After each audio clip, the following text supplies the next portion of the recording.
ओम शांति। आज के वरदान, बाप दादा के वरदान अपने प्यारे बच्चों के प्रति। डेट 3 अगस्त 2023। वरदान है, सर्व खजानों को स्वयं में समाकर दिल शिकस्तपन व ईर्ष्या से मुक्त रहने वाले सदा प्रसन्न चित्त भव। सर्व खजानों को स्वयं में समाकर दिल शिकस्तपन व ईर्ष्या से मुक्त रहने वाले सदा प्रसन्न चित्त भव। भगवान कहते हैं, चित्त द्वारा प्रसन्न रहो। चित्त माना बुद्धि, जीव द्वारा नहीं।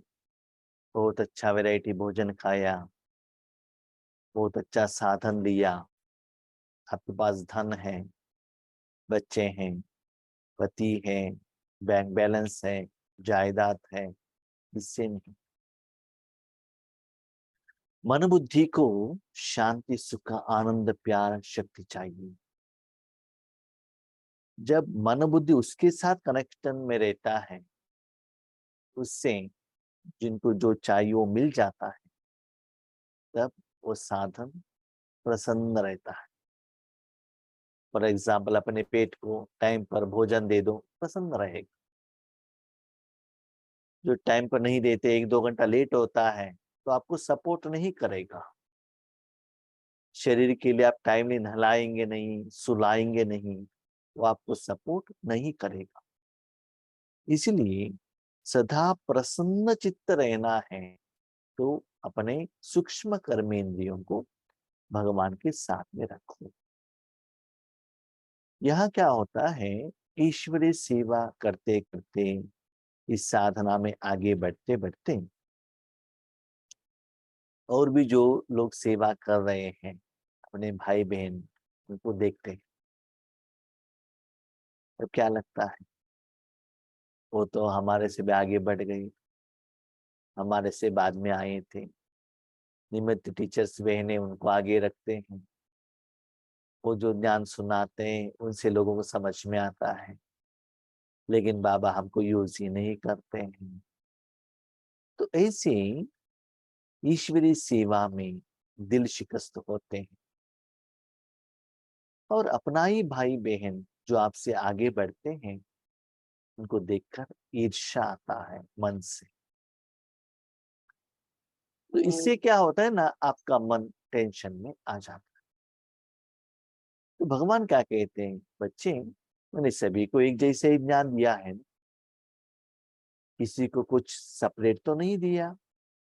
ठीक है, आपको भी वो विधि चाहिए तो सीरियसली पढ़ाई करो, होमवर्क करो, हमने जो नियम कहा है उसको फॉलो करो, धारणा करो। 4 सब्जेक्ट में बहुत अच्छा मार्क्स ले लो, ज्ञान, योग, धारणा, सेवा में सर्व खजानों को अपना बनाओ। यस, कोई एग्जाम में किसी ने फर्स्ट रैंक लिया, बहुत अच्छा है। उन्होंने क्यों लिया, तो देखो उन्होंने क्वेश्चन के लिए आंसर क्या लिखा, उनका विशेषता को अपनाओ। आप कंपटीशन करो उनसे भी आगे बढ़ने के लिए, लेकिन उनको पांव खींचना नहीं। जैसे कि आपके आगे कोई दौड़ रहा है, उनको पीछे खींचना नहीं, उनसे भी आप आगे बढ़ो, अटेंशन रखो। यज्ञ में बाबा हर एक आत्माओं को अलग अलग रूप में विशेषता भरते हुए आगे बढ़ाता है। प्रकाशमणि दादी का विशेषता अलग थी, गुलजार दादी का अलग था, जानकी दादी का अलग था। प्रकाशमणि दादी बहुत अच्छा एडमिनिस्ट्रेटर थी, माना यज्ञ को बहुत अच्छा संभालती थी सभी लोगों को। जानकी दादी को तपस्या और फॉरेन का सेवा अच्छा लगता था, वो अकाउंट्स, एडमिनिस्ट्रेशन को उतना इंटरेस्ट नहीं लगता। और गुलजार दादी के लिए अंतर्मुख में रहना, चुप रहना, वो अच्छा लगता था। और उनके लिए बाबा ने अपना रथ बनाया। तो जिसके लिए बाबा ने जो विशेषता रखी है, उसको ही आगे बढ़ाते जाना और किसी को मत देखना। अभी एक परिवार में कोई इंजीनियर रहता है, कोई डॉक्टर रहता है, कोई बिजनेसमैन रहता है।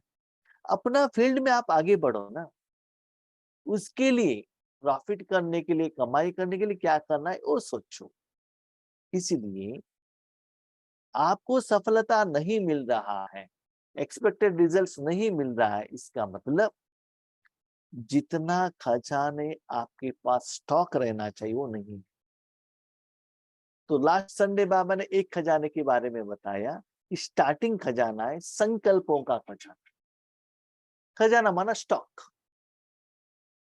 अभी क्वेश्चन, संकल्पों को कैसे स्टॉक कर सकते हैं? धन तो स्टॉक करेंगे, ओके। शांति को स्टॉक करेंगे, ओके। शक्ति को स्टॉक करेंगे, ठीक है। खुशी को स्टॉक करेंगे, आनंद को स्टॉक करेंगे, संकल्प को कैसे स्टॉक करेंगे? तो बाबा कहता है बच्चे, आपका एम एंड ऑब्जेक्ट क्या है? आगे क्या बनना है? जैसे लौकिक में भी रखते हैं ना, हम इंजीनियर बनना है, आईएएस करना है, सीए करना है, करोड़पति बनना है, कार लेना है, ये क्या है? संकल्प। ऐसे ही अपने संस्कार में आपने क्या संकल्प रखा है? शुभ संकल्प भगवान कहते हैं। कोई कोई एक दिन के लिए, कोई एक बार के लिए, कोई एक महीने के लिए, 5 साल के लिए, क्या आपने इंटेंशन रखा है? क्या बनना है? या अपने लिए, आत्मा के लिए, या शरीर के लिए, अपना परिवार के लिए? ये सभी रखा, इसको शुभ नहीं कहते हैं। शुभ किसको कहते हैं? आत्मा और ईश्वरीय कार्य के लिए रखते हैं, उसको कहते हैं शुभ। तो शुभ संकल्प कितना है आपके पास?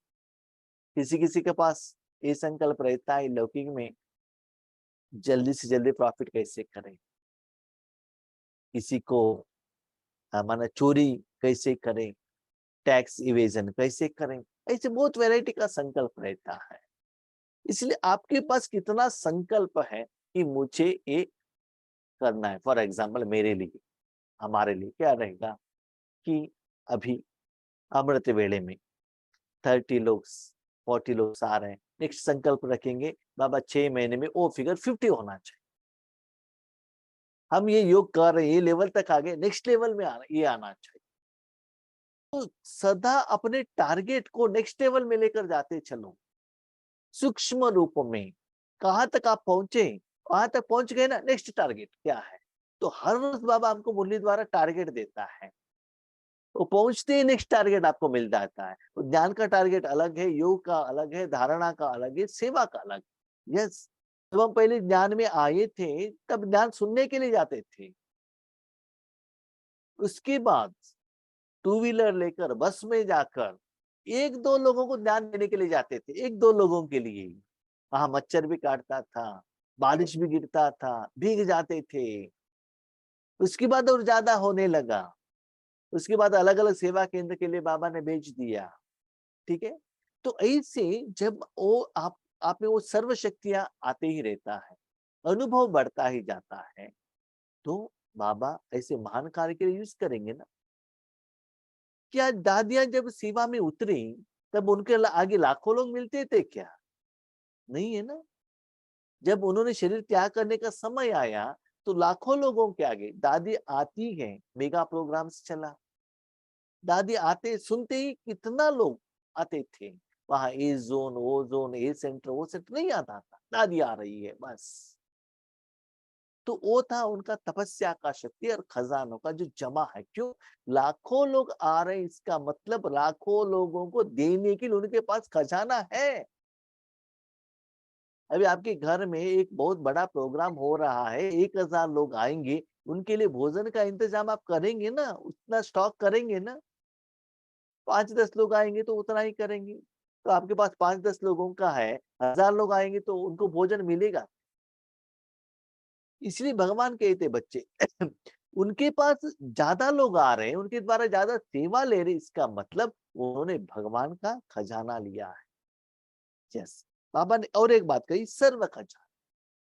हाँ, कोई कोई क्या करते हैं, ज्ञान का खजाना लेते हैं तो उनके आगे लोग ज्ञान सुनने के लिए आते हैं। कोई कोई योग में स्टॉक रखते हैं, शायद हमारा नाम बाबा ने योगेश भाई करके रखा, इसलिए योग का स्टॉक ज्यादा रखा है, इसलिए हमको बाबा योग के लिए ज्यादा यूज कर रहे हैं। तो कोई कोई बहुत अच्छा धारणा करते हैं, सहना शक्ति को धारणा करते हैं, क्रोध में नहीं आते हैं, तो उनमें वो एबिलिटी है। कोई रात दिन सेवा करते ही रहते, वो उनका खजाना है। तो बाबा यहाँ क्या कहते हैं, बच्चे हर एक का अलग अलग अलग डिवीजन है, लेकिन आपको आगे बढ़ना है, पास विथ हॉनर होना है, सभी से आगे बढ़ना है, तो सर्व खजाने को क्या करो, जमा करते चलो, स्वयं में समाओ। जितना स्टॉक होते ही जाता है, कभी कभी ध्यान सुनना भी पड़ेगा, सुनाना पड़ेगा, कभी कभी तपस्या करना पड़ेगा, खड़े कभी कभी मनसा सेवा करना पड़ेगा, कभी कभी वाचा सेवा करना पड़ेगा, कभी कभी स्थूल सेवा करना पड़ेगा, कभी कभी बाबा के घर में मजदूर का भी सेवा करना पड़ेगा, लेकिन रेडी होना चाहिए, सब कुछ करने के लिए रेडी होना चाहिए। इसीलिए ऐसी भगवान ने जो ज्ञान दिया है, अपने साथ कंपैरिजन। हर रोज जब आप स्कूल में जाते थे, तो आपके साथ जो फ्रेंड्स आते थे, कोई लाइब्रेरी जाते थे, कोई कॉरिडोर में घूमते थे, कोई खेलने के लिए जाते थे, कोई कैंटीन में जाते थे, और कोई फिल्म थिएटर के लिए जाते थे। लेकिन हम क्या कर, प्रॉम्प्टली क्लास में बैठकर फ्रंट बेंच में बैठते थे। क्यों, हम क्यों आए हैं? तो हम जो टीचर कहते हैं वो मुझे सीखना है, होमवर्क करना है, उसको दिमाग में लेना है, बाकी लोग क्या करते हैं वो मेरा काम नहीं है। तो मेरा टारगेट क्या है? यस, लास्ट एग्जाम में मैंने 60% लिया, नेक्स्ट 65% मैं कैसे लूं? 65% आप टारगेट आ गए, 70% कैसे लो? तो इसीलिए अपने को चेक करते चलो। तो इससे आगे वालों को देखने के लिए आपके पास फुर्सत नहीं मिलता है, दिल शिकस्त भी नहीं बनते हो, और ईर्ष्या भी आपके मन में नहीं आता है। इसलिए खुद को चेक करते चलो। बाबा के बच्चे बनने की बात, बाबा ने ईश्वरीय सेवा के लिए आपको क्या विशेषता दी है, उसके आधार पर आप कितना आगे बढ़ रहे हो। इसलिए परचिंतन, परदर्शन मत करना। बाप दादन, अभी देखिए, ब्रह्मा बाबा साकार में थे, ब्रह्मा बाबा के सामने 40-50 लोग आते थे, और मम्मा जहां भी सेवा करने के लिए जाती थी, वहां ज्यादा लोग आते थे। इसका मतलब ये है क्या नंबर 1 में आएगी? नहीं है ना। ब्रह्मा बाबा एक जगह पर बैठकर सारे जगह पर वाइब्रेशन भेजते थे, है ना। इसीलिए आपका अंतर्मन क्या कहता है, अंदर से आप कितना खुश हो, वो चेक करो। बाप दादा ने सभी बच्चों को समान रूप से सब खजाने दिए हैं। ब्रह्मा बाबा सभी जगह जाकर ज्ञान तो नहीं दिया, एक जगह पर ही थे। मम्मा अलग अलग जगह पर घूम रही थी। याद रखिए, ब्रह्मा बाबा और मम्मा कभी भी फॉरेन नहीं गए, उस समय फॉरेन का सेवा नहीं था। जानकी दादी फॉरेन गई, ठीक है, तो जानकी दादी नंबर 1 आई क्या? माना ज्यादा देश घूमा, तो जानकी दादी नंबर 1 नहीं, नंबर 1 कौन? ब्रह्मा बाबा है। इसीलिए चेक करो आपको क्या करना है, आप कितना खुश हो, आप कितना संपन्न हो। सबसे इंपॉर्टेंट ईश्वरीय सेवा में आप कितना प्रसन्न हो, सेटिस्फाइड हो। भले स्व पुरुषार्थ का बात हो, भले सेवा का बात हो, तो वो कर्मों का फल से आप कितना सेटिस्फाइड हो, और दिन ब दिन वो लेवल बढ़ रहा है। भले लौकिक बात हो, कभी कभी ऐसा भी होता है, कोई ईश्वरीय सेवा तो बहुत अच्छा करते हैं, फल भी लेते हैं, खुश भी होते हैं, लेकिन जब लौकिक में जाते हैं, ईश्वरीय ज्ञान को वहां कैसे एप्लीकेशन करना पता नहीं चलता। कैसे, मैं आपको एक एग्जांपल देता हूँ। ईश्वरीय परिवार में बहुत स्ट्रिक्ट नियम फॉलो करते हैं, ऐसे ही करना है, वैसे ही करना है, और सब कुछ ठीक है। लेकिन लौकिक में जाते, उन लोगों के साथ भी हमको लाइफ बैलेंस करना पड़ता है, क्योंकि हम लौकिक में हैं। वहां बहुत स्ट्रिक्टली रहेंगे तो क्या होता है, उनका दुआ के बदले हमको शाप मिल जाता है। हम ये नहीं करेंगे, वो नहीं करेंगे, ऐसे नहीं करेंगे, वैसा नहीं करेंगे, नहीं, बैलेंस करके जाना पड़ता है। तो यहाँ जो सेवा की, उसका फल यहाँ मिला, ओके। लेकिन वहां आपके द्वारा कभी कभी ईश्वरीय विश्वविद्यालय का नाम भी बदनाम होता है। आपको देखकर कोई कोई बाबा के बच्चे नहीं आते हैं सेंटर पर, इसीलिए वहां शाप मिलता है। इसका रिजल्ट क्या होता है, जब आप योग पर बैठते हैं तो योग नहीं लगता, कनेक्शन नहीं बढ़ता है। क्यों? जब आप योग पर बैठते हो, उन लोगों का जो नेगेटिव वाइब्रेशन, संकल्प आपको बीच में रुकावट के रूप में आ जाता है। जैसे सूर्य की रोशनी धरती में आने तक बीच में जो बादल आते हैं, तब रोशनी ठीक से नहीं आ सकता। तो ऐसे ही चेक कीजिएगा, स्पेशली राजयोग के टाइम पर आपको नींद आ रहा है, सुस्ती हो रहा है, सुख का अनुभव नहीं हो रहा है, सेवा नहीं हो रहा है, इंप्रूवमेंट्स नहीं हो रहा है, तो बच्चे कारण और कोई आत्मा नहीं है। अपने को चेक करो, आप में क्या परिवर्तन होना है और किस खजाने आप में कम है। या धारणा के इश्यू में कम है, या सेवा में कम है, कहाँ आप वीक हो, चेक करो। जैसे कि स्कूल में भी देखा गया, फर्स्ट रैंक आना है तो सभी सब्जेक्ट में बहुत अच्छा मार्क्स लेना है ना। किसी एक में आपको कम आ गया तो क्या होगा, 9-10 रैंक में आ जाएंगे आप। तो किस सब्जेक्ट में वीक है, आपको मार्क्स द्वारा पता चलेगा, आप खुद जानते हो, क्योंकि आप कोई नए नहीं हो। आपको मालूम रहता है इसमें मेरा कमी है, उसको ठीक करते चलो और सर्व खजाने को अपने पास रखो, तो हर जगह पर आपको सफलता मिलेगा। बाप दादा ने सभी बच्चों को समान रूप से सब खजाने दिए हैं, लेकिन कोई उन प्राप्तियों को स्वयं में समा नहीं सकते। बस समय पर कार्य में लगाना नहीं आता तो सफलता दिखाई नहीं देती। किस खजाने को किस समय पर किस रूप में कैसे अप्लाई करना है वो भी जानना चाहिए। भी क्वेश्चन पेपर आया आपके सामने, आपको आंसर मालूम था, लेकिन आपने लिखा नहीं, उस समय आपको याद नहीं आया। नहीं तो कभी कभी ऐसा भी होता है कि क्वेश्चन पेपर हाथ में आता है ना, तो सोचते इसका तो आंसर मालूम है ना, बाद में लिखेंगे करके ऐसे रखते हैं। उसके बाद उसकी तरफ फॉलो अप ही नहीं करते हैं। एक्चुअली क्या होता है ना, एग्जाम पेपर और भी आपके पास 10 मिनट्स टाइम है, 10 मिनट्स टाइम रहता है, फिर भी कब क्लोज हो गया करके देकर बाहर आ गए। बाहर आने के बाद एक बार आपका क्वेश्चन पेपर को देखा आपने, तब आपको याद आ गया। क्या याद आ गया? ओ, मैंने इसका आंसर नहीं लिखा है, बाद में लिखने के लिए मैंने सोचा था। लेकिन रिटर्न जाके आप क्लासरूम में नहीं जा सकते, रिटर्न वो पेपर नहीं लिख ले सकते, आंसर जानते हुए भी आप नहीं लिख सकते, तो मार्क्स नहीं मिलेगा। इसीलिए जब भी ईश्वरी जिंदगी में, भले लौकिक में हो अलौकिक में हो, किस समय अपने सूक्ष्म रूप को किस ज्ञान से, किस शक्ति से, किस विशेषता से, किस गुण से धारण करना है, टाइमली आपने उसका अप्लाई नहीं किया तो रिजल्ट नहीं आता। हम कभी कभी ईश्वरीय सेवा में जाते हैं ज्ञान सुनाने के लिए, इन्विटेशन भी मिला, वहां जाते हैं, बैठते हैं। बैठने के बाद कभी कभी क्या होता है ना, आगे वाले ज्यादा ज्यादा ज्ञान सुनाते, ज्ञान माना ईश्वरीय ज्ञान है, उनका अपना ही स्टोरी वो स्टार्ट करते। स्पेशली ये जो जब हम कोर्स देने के लिए जाते हैं ऐसे होता है, तब जब तक वो सुनाते हैं ना, चुपचाप रहना पड़ता है, हमको सुनना पड़ता है उनका बात। यस, हम सोचे थे कुछ सुनाने के लिए, लेकिन वो हमको सुना रहे तो हमको चुप रहना पड़ता है। तो अपने को उस समय मोल्ड करना पड़ता है, नहीं नहीं हम इतना दूर से आए, हम जो कह रहे पहले आप सुनो, हम अनुभवी हैं, हमसे सीनियर है, ऐसा नहीं कह सकते। समय के अनुसार हमको चुप रहना पड़ता है, उससे ही कल्याण रहता है। अरे कभी कभी हमने ये भी देखा है, नया नया सेंटर पर जाते हैं तो बाबा ज्ञान सुनाना स्टार्ट करते हैं, तो आगे वाले कहते हैं नहीं नहीं बाबू जी, भाई जी आप माना आप रॉन्ग सुना रहे हैं, ऐसा नहीं वैसे। आगे वाले डिबेट करते हैं, कहते हैं ओके ठीक है, गुस्सा नहीं आना चाहिए, ठंडा होना चाहिए, ठंडे दिमाग में रखो। उसके बाद स्लोली उनको हैंडल करो। पहले इतना गुस्से में वो रहते हैं, उसके बाद ऐसे ठंडे हो जाते हैं, वो एग्री होते हैं, नहीं नहीं ये ठीक है। क्योंकि स्टार्टिंग में क्या होता है ना, वो लेवल का उनको मालूम नहीं रहता है, स्लोली उनको पता चलता है। उसके बाद क्लास होने के बाद वो कहते हैं सॉरी।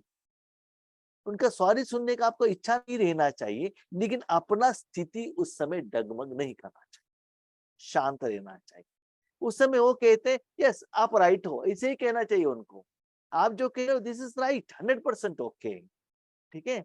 उसके बाद उनको स्लोली क्वेश्चन के ऊपर क्वेश्चन सुनाना चाहिए। क्वेश्चन पूछने वालों को क्वेश्चन द्वारा ही आंसर देना चाहिए। उनसे आंसर लेना चाहिए, उनके आंसर द्वारा उनको प्रूव करना चाहिए, देखो आप ये कह रहे हो, ये कह रहे हो। तो ऐसे आपका मन शांत रहेगा, तो आगे वाले आत्माओं को कैसे हैंडल करना है, तो बाबा आपको शक्ति देता है। तो ऐसे कभी भी आप जहां भी जाते हो, दिल शिकस्त नहीं होना चाहिए। एक जगह पर ऐसे हो गया, नेक्स्ट टाइम वैसे न हो, इसलिए अपने को क्या परिवर्तन करना है, एक चक्कर फिर स्वयं से दिल शिकस्त हो जाते हैं, सोचते हैं शायद मेरा भाग्य ही ऐसा है, ठीक से एप्लीकेशन नहीं करते हैं, इसीलिए दिल शिकस्त हो जाता है। बाबा हमको सेवा में यूज ही नहीं करते, सफलताएं नहीं मिलता है, ऐसे सोचते रहते हैं मेरा भाग्य ऐसा है, वो देखो हमारे से कितना आगे बढ़ रहा है, कितना आगे करे, हमको नहीं हो रहा है। उन्हें फिर दूसरों की विशेषता व भाग्य को देख ईर्ष्या उत्पन्न होती है।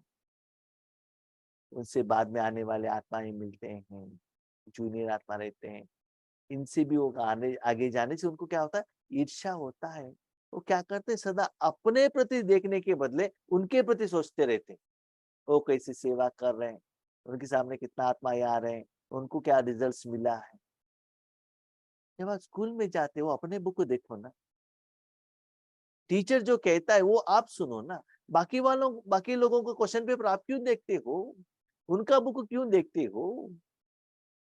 आप बहुत अच्छा स्टडी करो और कंपैरिजन करो, उसके बाद आपने जो गलती किया वो जानो और आगे बढ़ो, अपने मार्क्स के साथ कंपैरिजन करो, बाजू वालों से मत करना।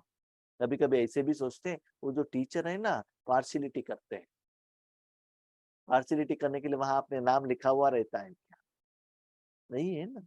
इसीलिए बच्चे स्वचिंतन, स्वदर्शन, स्वपरिवर्तन करो। हर एक में बाबा ने आगे बढ़ने के लिए सहयोग दिया है, इसलिए अपने रास्ता सिंपल। बाबा कहते हैं बच्चे देखो हाईवे है, रोड है, ठीक है, आपके पास एक व्हीकल है, बहुत लाइन है, सिर्फ आप अपने लाइन में स्पीड में जाते रहो, व्हीकल चेंज करो, लेकिन आजू बाजू में मत देखना बाजू वाले क्या कर रहा है, उनके पास क्या व्हीकल है, वो देखना नहीं, अपना स्पीड बढ़ाते चलो। अभी आप रनिंग रेस में हो, आगे पीछे देखते रहेंगे तो आप वहां तक जा सकते हो क्या, नहीं। सिर्फ आपका जो जहां पहुंचना है वहां देखो, पीछे वाले कितना पीछा है ये मत देखना, अपना स्पीड को आगे बढ़ाते जाना, अपने लाइन में और कोई भी नहीं आना चाहिए, वो स्पीड बनाते जाना। यस, अमृत वेला में आज योग कितना था, हम केवल कितना बजे उठे थे, आज और 5 बजे जल्दी उठे, 5 मिनट जल्दी उठेंगे। तो अपने को परिवर्तन में आगे बढ़ते चलो और किसी का मत देखना। ऐसे दिल शिकस्त होने व ईर्ष्या करने वाले कभी प्रसन्न नहीं रह सकते। और किसी का पाठ देखते हैं, दिल शिकस्त होते हैं, उनको पाँव खींचने का सोचते ही रहते हैं, उनके प्रति ईर्ष्या द्वेष आता है, तो कैसे प्रसन्न रहेंगे बताइए। हम्म? आपका मार्क्स कम आया है, बाजू वाला का मार्क्स ज्यादा आया है, आप खुश रहेंगे नहीं। नेक्स्ट टाइम और किसी का पेपर मत देखना, आप अपना आंसर ठीक लिखते जाना। जब आपको मार्क्स ज्यादा आएगा तो क्या करो, ये चेक करो, मुझे 10 के लिए 6 मार्क्स क्यों मिला, मैंने क्या गलती की, ठीक है। समझ में नहीं आता है तो 1000 बार टीचर को पूछो, टीचर को पूछो। यही मुरली में लास्ट लाइन में बाबा ने कहा, कुछ भी समझ में नहीं आता 1000 बार मेरे पास पूछो बच्चे, किसी न किसी रूप में मैं आपको आंसर दूंगा। भाई बहनों को मत पूछना, टीचर को पूछो, मुरली द्वारा बाबा आंसर देगा, निमित्त आत्मा द्वारा आपको आंसर देगा। सदा प्रसन्न रहना है तो इन दो बातों से मुक्त रहो। क्या है वो दो बात, एक दिल शिकस्त होना और दूसरा ईर्ष्या का। इसलिए बाबा ने जो आपको नियम दिया है, अमृत वेले उठने का हो, लौकिक में रहने का हो, मुरली सुनने का हो, धारणा करने का हो, वो आप अप्लाई करते चलो, तब देखो आप कितना खुश होते हैं। ठीक है। स्लोगन, स्वार्थ के बिना सच्चे दिल से सेवा करने वाले ही स्वच्छ आत्मा है। बच्चे, आप सदा प्रसन्न चित्त क्यों नहीं रहते हो, उसमें निस्वार्थ नहीं रहता है, स्वार्थ रहता है, मेरा नाम हो, मान हो, शान हो, मुझे रिस्पेक्ट मिले, मुझे सम्मान हो, कुछ इच्छा रखकर आप सेवा करते रहेंगे तो दिल से सेवा का फल आपको नहीं मिलता है। तो निस्वार्थ से जो सेवा करते हैं उनको ही कहते हैं स्वच्छ आत्मा। माना फल का कोई इच्छा नहीं रखते हैं, वो नहीं रखते हैं तो ज्यादा मिलता है। मैंने ईश्वरी जिंदगी में देखा है, जितना आप इच्छा चाहते हो उतना आपको नहीं मिलता है। कुछ इच्छा मत रखो, अपने आप आपके पास आता ही रहेगा। याद रखिएगा, मैं सेवा करता हूँ, मैं सेवा करता हूँ, जितना आप कहते हो उतना बाबा आपसे दूर होगा। बाबा आपका सेवा है, आपका तन है, आपका मन है, आपका समय है, आपके बच्चे हैं, जिनको चाहे आप दे दो। मुझे बीच में लेकर मत आना, आपको परमिशन दे दे, जितना चाहिए उतना यूज करो, उतना उनको परमिशन दे दो ना। तब देखो बाबा कैसे आपको यूज करता है। आपको योग करने का जरूरत नहीं रहता है, वही योग करता है। योग करता है माना वो आकर अपना काम करता है तो ऑटोमेटिकली योग होता है। फाइनल स्टेज ऐसा आता है, आप राज योग नहीं करते हो, बाबा ईश्वरी सेवा के लिए आपको यूज करता है, दैट इज योग। अभी आप योग कर रहे हैं, बाबा को देख रहे हैं, मांग रहे हैं, उनसे शक्ति ले रहे हैं। फाइनल ऐसे ही होगा, आप भगवान को याद नहीं कर रहे हैं, बाबा आपको यूज कर रहा है उनके काम के लिए, तो योग होता है कि नहीं होता है। फाइनली योग क्या है? आत्मा और परमात्मा का मिलन। आप परमात्मा से मिलन कर रहे हो या भगवान आपसे मिलन कर रहा है? आप भगवान को याद कर रहे हो या भगवान आपको याद कर रहा है? कैसे पता चलेगा? भगवान आपको याद कर रहा है तो सदा लाइट रहेंगे, हर कर्म में खुश रहेंगे। बाबा का शक्ति फ्लो होने का आपको एहसास होता है, आपको मन को बिंदु में लगाना, परंधा में रखना कुछ भी जरूरत नहीं रहता, अनुभव होता ही रहता। आप भगवान को याद करना है, बाबा क्या है बेटे, सेवा दे दो ना, शक्ति दे दो ना। मांगते रहते हो, इसका मतलब क्या है? आप भगवान को याद कर रहे हो, तो चेक करो आपका योग का लेवल क्या है। आप भगवान को याद करते हो तब भगवान आपको याद करते हैं या यूज करते हैं। और भगवान को ये भी कहो, बाबा जो भी यूज करते हो ना वो फल भी मुझे नहीं चाहिए, आप ही रख लो। भगवान पूछते हैं वो फल लेकर मैं क्या करूं? आपका मर्जी, जो चाहिए वो करो, ये सब कुछ यूज करो, जो फल है तो वो भी यूज करो। भगवान पूछते हैं किसके लिए यूज करो, वो भी आपका मर्जी। हमारी रिक्वेस्ट यही है, आप सदा आपके साधन इसको यूज करते रहना। इसको बाबा कहते हैं निस्वार्थ सेवा, उसको कहते हैं स्वच्छ आत्मा। मन अपनापन कुछ भी नहीं है, मेरा कुछ भी नहीं। आपका तन, आपका मन, आपका जीवन, आपका पाठ, आपका कर्तव्य आप कर रहे हो, मैं बीच में क्यों आऊं? जरूरत नहीं है। तब देखो आप भगवान को याद नहीं करते हो, उससे आपका आत्मा बहुत क्लीन होता है। ठीक है। अब